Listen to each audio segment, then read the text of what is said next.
Trootcottoun started out as your average small town, a loosely collected group of trout fishermen living in a house. Soon, it grew. From one house to 2 houses, to 5, and soon to even more than that.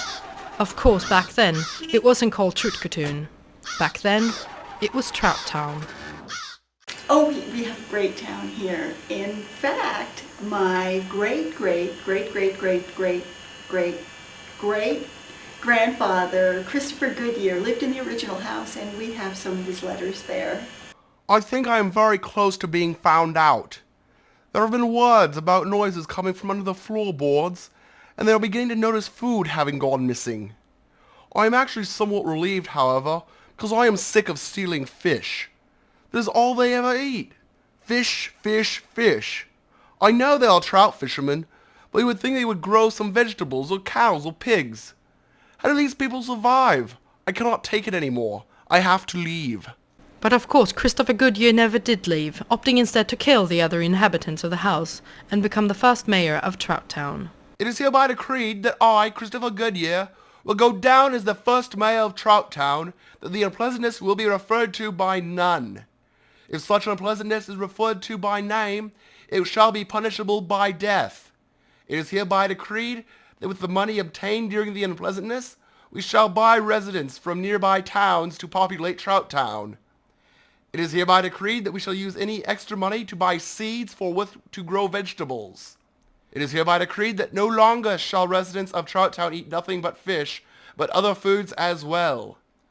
To signify the change, Trouttown's name shall be changed to the more descriptive name of Trout and Other Food as Well Town. So it is written, so it shall become law. Well, after about 3 months, I think, of being called Trout and Other Food as Well Town, they changed the name to Trootcottoun, and it was a much better name, much more dignified. In fact, it's a lot shorter too. What an incredibly stupid name they want to change Trout and Other Food as Well Town to. Trootcottoun. I will do it, however. I may as well attempt to make them happy, and after a few months of having the dumbest name in the history of the world, they will beg to be called Trout and Other Food as Well Town. They will beg me. I ever so hate this place. Well, of course, with a dignified name came a dignified town. And very soon, Trootcottoun became the agricultural center of the entire region. All of the other towns refused to trade with us. At least we do not have any worries about food shortages here in our own town.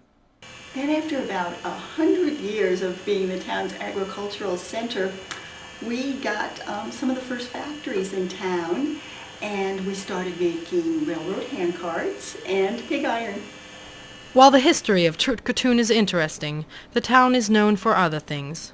Shown here is the original town symbol, carved into the side of a hill by the original inhabitants of Trouttown, and modified later by Christopher Goodyear. Unfortunately, it was destroyed in 1952 to erect the Railroad Handcart Museum.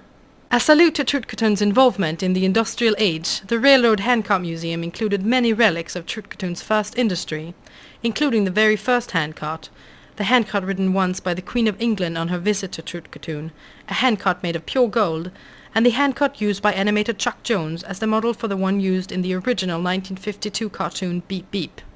Unfortunately, the museum closed in 1964, and the handcarts were sold for scrap iron, except for the gold handcart stolen in 1960, and is assumed to have been melted down into gold bricks. On the side of the handcart museum was a mural by Trootcottoun artist Jocasta Harold depicting Trootcottoun's history. Unfortunately, 2 years after its completion, a new owner bought the museum and had the mural whitewashed. Soon after, a vandal broke into the town hall and the offices of the Trootcottoun Tribune-Post, the local newspaper, and whitewashed all existing photographs of the mural to match the wall. Yes, I saw the mural once as a little girl, and it was just wonderful. I remember it very well. It was a picture of my great-great-great-great-great-great-great-great-great-grandfather building his house, and he was holding back the fishermen who were trying to ruin the house, and it showed pictures of the lake and fish in the lake and all the food that was growing around there too. And I remember on one side was the handcart factory, and next to it was the pig iron factory. And then on the other corner, there were a lot of famous people who have come from here.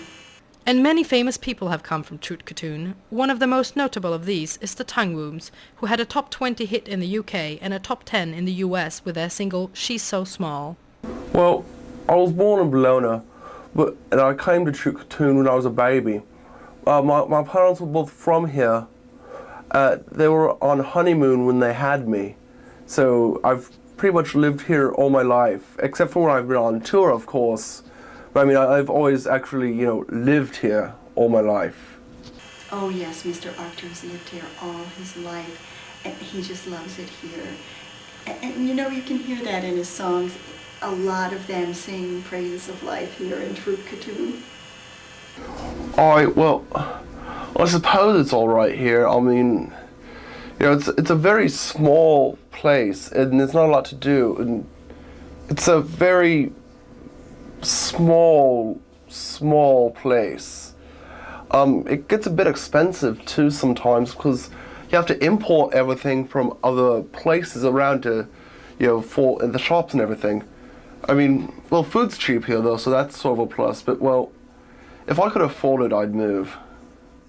Oh my, yes, he's a world-renowned star. People all over the world know who the Tonguewooms are, and they buy all their albums. We got sort of a cult following, really. Well, at least I do. See, I'm the only actual member of the band now. When we started out, we were a ska band, and there were like, 10 people in a band, But over time, I kind of had to fire them all.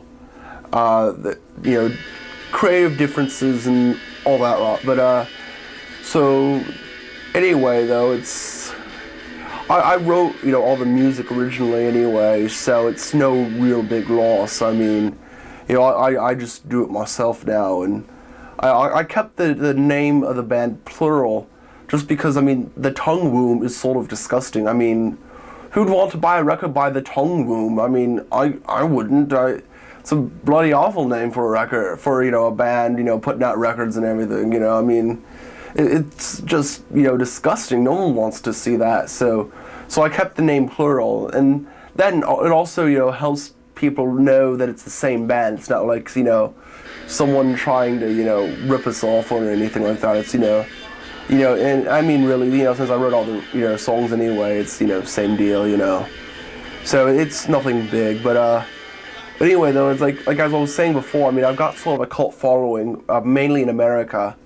Our records do pretty well. I mean our last one just sold a few thousand units shipped, so I can't complain really. I mean I ended up sort of doing it myself, just because the record label wouldn't really, do us justice really. So, I just take care of everything and ship that out. And well, it's nice to be making a living with my music. I mean, I could probably make a lot more working at the factory in town, but well, I don't know. There's just it's just something to make your living with your music, and well, I live comfortably, so I can't complain.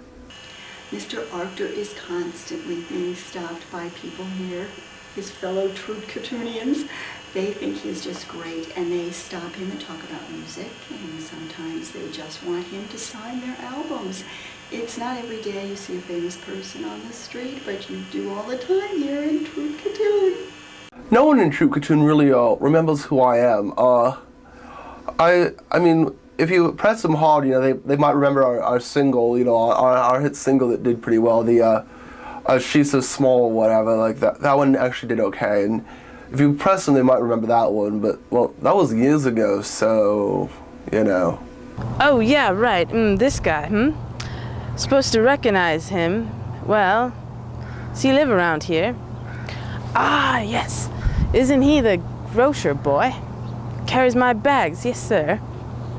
I suppose it's nice not being hassled all the time by fans, but I don't know, it might be nice once in a while just, get a little bit of a recognition from the people on the street and everything, but I don't know, I suppose it's nice not having to deal with it all the time, but once in a while might be nice.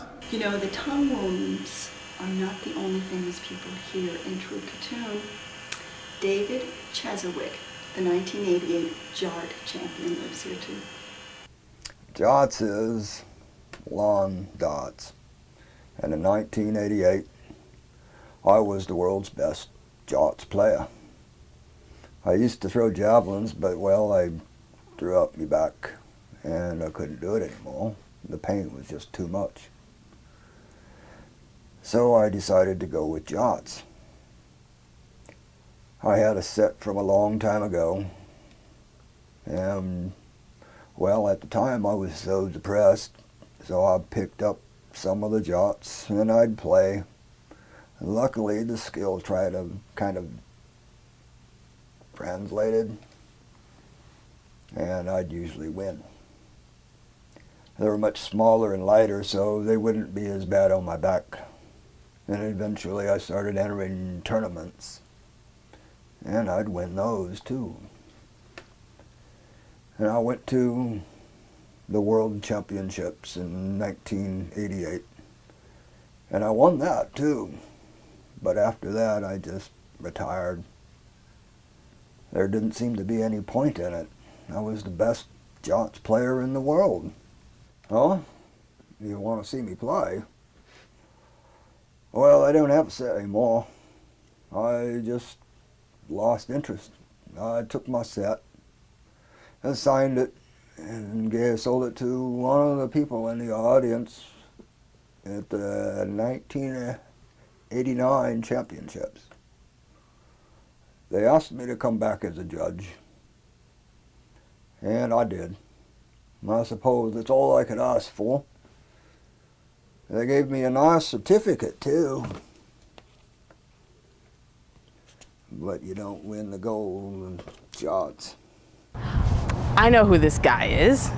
This is the dad of the grocer boy. Isn't that it? That's him, isn't it? I know Mr. Cheswick is currently working at the pig iron factory, and it must be great to be next to him every day and rub shoulders with a celebrity. And I know the kids would like to work there right along with their families and their parents. That's not when they're outside playing or going to the milk bar. I can't wait until I'm old enough. I'm going to move to the city. It's so dull here. I hate it. There's nothing to do. I don't mind working in the factory. I really don't. It's hot, but I get a lot of good exercise. But it's so dull here. There's really nothing to do. There's only a couple of restaurants and one movie theater. And the local bands, they're lame and they play in the pubs that the kids can't go in. It's so unfair. The children are the future of Trootcottoun. I know it's said a lot and it sounds like a cliche, but it's really true here. We may not have a lot, but we do have spunk. And who knows, you may come here, stay at one of our beautiful bed and breakfasts, and run into David Cheswick or Mr. Arctor or someone like that, and it's just a wonderful place to come here. Trootcottoun. Trootcottoun, from its humble beginnings as a small fishing and agricultural village, to its place in the Industrial Revolution, and finally, to the cultural centre it has become. What does the future hold for Trootcottoun? As the UK's fourth largest provider of pig iron, the future looks solid and unbending. This has been Douglas J. and Mediated, and thank you for coming with me on my trip to this tiny hamlet in the southern area of England.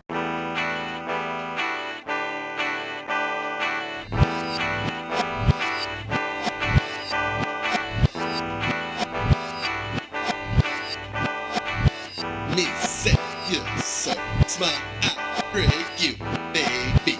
I don't wanna hurt you, but you know I got no recess from the stuff in my mind's excess. Need to escape to somewhere new. Need to find some new food to chew. Got to find a new thing to do. Erase the memory of you. You know I did not mean a thing when I made you hide your wedding ring and the finger it's attached to. I swear it's not some sort of voodoo. Need to escape to somewhere new. Need to find some new food to chew. Got to find a new thing to do. Erase the memory of you. I can see now the meaning clear. No more of this unending fear. Got to put down everything now. Right out of here on America. Got to escape to somewhere new. Need to find some new food to chew. Got to find a new thing to do. Erase the memory of you. Got to leave however I can. Try to make it to some foreign land. Got to leave however I can. Try to make it to some foreign land. Need to escape to somewhere new. Need to find some new food to chew. Got to find a new thing to do. Erase the memory of you. Got to escape to somewhere new. Need to find some.